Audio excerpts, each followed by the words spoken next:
সবাই দেখছে যে রাজা উলঙ্গ, তবু সবাই হাততালি দিচ্ছে, সবাই চেঁচিয়ে বলছে সাবাস সাবাস।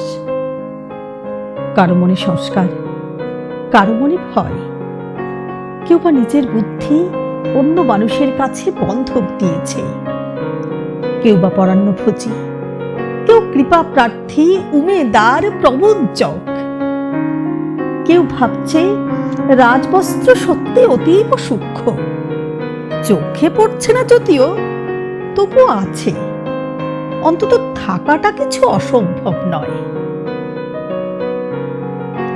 গল্পটা সবাই জানে, কিন্তু সেই গল্পের ভেতরে শুধুই প্রশস্তি বাক্য উচ্চারক, কিছু আপাদমস্তক ভীতু ফন্দিবাজ অথবা নির্বোধ স্তাবক ছিল না।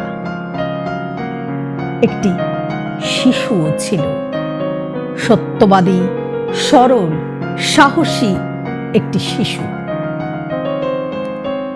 নেমেছে গল্পের রাজা বাস্তবের প্রকাশ্য রাস্তায়, আবার হাততালি উঠছে মুহুর্মুহু, জমে উঠেছে স্তাবক বৃন্দের ভিড়। কিন্তু কিন্তু সেই শিশুটিকে আমি ভিড়ের ভেতরে আজ আর কোথাও দেখতে পাচ্ছি না। শিশুটি কোথায় গেল? কেউ কি কোথাও তাকে পাহাড়ের কোনো গোপন গুহায় লুকিয়ে রেখেছে? নাকি সে পাথর ঘাস মাটি নিয়ে খেলতে খেলতে ঘুমিয়ে পড়েছে কোনো দূর নির্জন নদীর ধারে, কিংবা কোনো প্রান্তরের গাছের ছায়ায়?